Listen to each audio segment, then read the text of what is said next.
A decade ago, grey became the go-to color for homes, appealing to everyone who wanted a neutral alternative to beige. While we're now seeing a shift towards warmer whites and natural wood tones, many homes still feature the unfavorable grey flooring of the time, which often gives home a cold and gloomy atmosphere. If your home features this type of flooring, don't fret, it doesn't have to sap all the warmth and coziness away from your space. By following today's decorating tips, you can definitely bring warmth and coziness into your grey home. Let's get into it.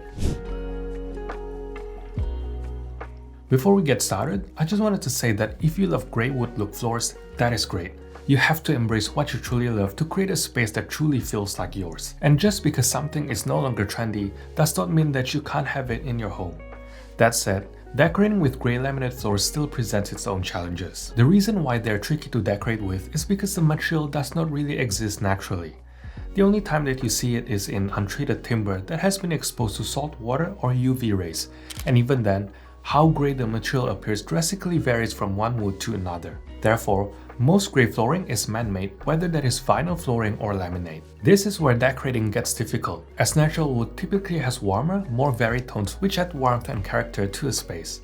In contrast, man-made grey flooring lack these innate qualities which can make rooms feel uninviting. You can see how marble flooring and to an extent concrete flooring, for example, are not as hard to work around because they are made from natural materials. This makes decorating with grey wood look floors more challenging, as you're working with a less dynamic and harder to complement base, but it can still be done.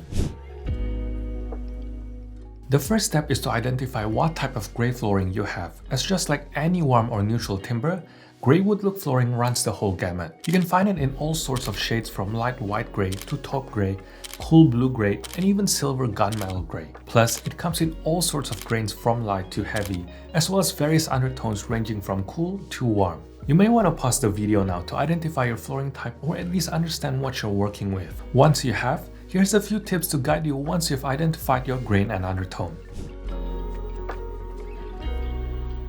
If your flooring features a heavier grain, it is a good idea to balance it out with quieter finishes throughout the rest of the room, or at least have a buffer between the flooring and another heavily grained decor pieces. This buffer could be a rug, wall, or shelf.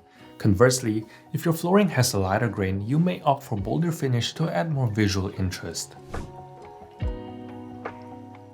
If your grey flooring has cool undertones, pair it with white and subtle warm colors to create a harmonious look. On the other hand, if your grey flooring has warm undertones, you can decorate with deeper wood tones and saturated color to complement the warmth. This one should be pretty obvious, but I'll say it again. Don't use grey for everything. The grey floor trend is even worse when the walls are grey, furniture is grey, and the decor is grey, as there is no contrast.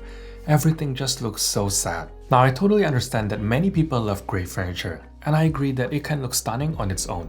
But the problem is that you can't choose grey furniture in isolation. It may look great on a screen and styled, especially if there are neutral oak floors in the picture. But you have to imagine your space as a whole.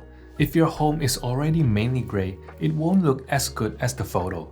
Your home needs some contrast. When it comes to adding in contrast, ideally you want to use something warmer if possible. Now, this doesn't mean that you have to use the warmest color that you can find, as even something like green or light cream can look really warm. This goes back to color basics. Color exists in relationships and will appear warmer or cooler depending on what it is placed next to. So, the same white may look cool when placed next to a warm timber, but will look warm next to a grey timber. I talk about this in much more detail in my course if you're interested. It's linked down in the description box below. Before you go adding in any contrasting colors, figure out the undertone of your grey flooring and work from that. You don't want a cool grey floor paired with anything that veers too yellow, just as you don't want a warmer grey paired with anything too cool. Cool grey flooring should be paired with a top cream that veers a bit more grey rather than a regular cream, while warmer grey flooring should be paired with neutrals closer to beige. Think oyster rather than glacier. Now, in terms of objects, I'll add rugs first. They'll cover up a large chunk of your grey flooring and create a contrast in texture, but more importantly, will separate the floor tones and the furniture tones. The difference in color between flooring and furniture isn't a big deal when you have a neutral oak floors. But when grey wood or grey vinyl is involved, it is much more jarring to have warm and cool tones on top of each other without a buffer. I'll suggest a rug in a neutral pattern or natural fiber rug like jute or seagrass so you have that nice transition. Then, continue with the furniture. Don't choose anything in the same gray tone as the floor. Get something contrasting. That may be a green or blue couch or some furniture with oak or walnut accents. There needs to be some warmth along with the contrast. Even a simple white furniture with warm wooden legs is significantly better than having everything in the same gray. If you're struggling with decorating, check out our free decorating checklist and secrets to a beautiful home guide. Tick the boxes as you're decorating to improve the look and feel of your home. Opting for a warmer shade of window furnishings can also help with this. Not only on the looks, but also the light that is filtered through. Let me show you an example. The sun and sky during the day is on the cold spectrum, so everything you see during the day is leaning blue or colder. Now, I'm going to take this light adjusted to 6000 Kelvin and filter the light with these two different sheer currents. Can you see the difference in the light that is filtered through? Both from the same source of light, but it will change what you see inside your space. This is what we did in one of our projects to help combat the very cold gray house. You can check out the makeover if you haven't already. One thing to keep in mind is to not go overboard on the warm spectrum. A simple oak or birch paired with some greenery can really pop against a gray background, which is one of the advantages of working with gray. Remember that the difference between a cool tone gray flooring and really warm timber can be quite jarring. Paint will have the biggest impact on gray flooring, but I didn't put this as my first point as not everyone can paint their room.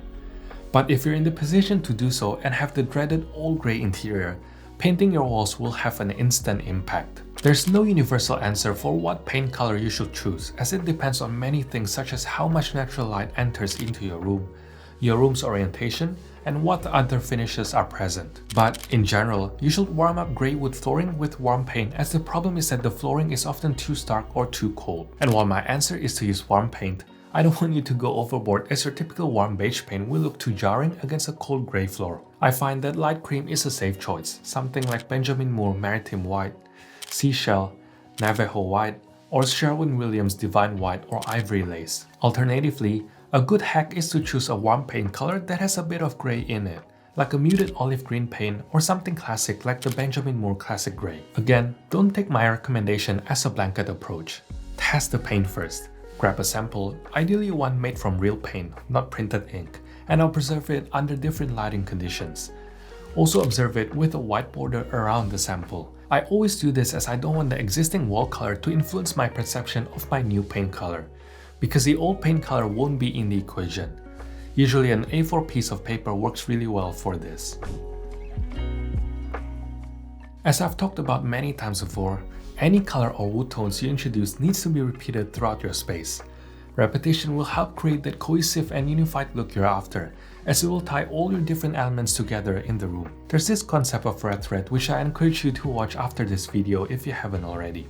I always find that the warmth of neutral wood like oak harmonizes beautifully with the cool tones of gray. So, when you go to introduce some wooden furniture into your space, whether it is a coffee table, dining table, or shelf, you need to echo these tones in smaller accents as well, such as trays, pendants, or frames throughout your room. The easiest way to do this is to match the undertones of the timbers, so even if they're not the exact same color, they'll tie in together nicely. Same goes with whatever color you choose to incorporate.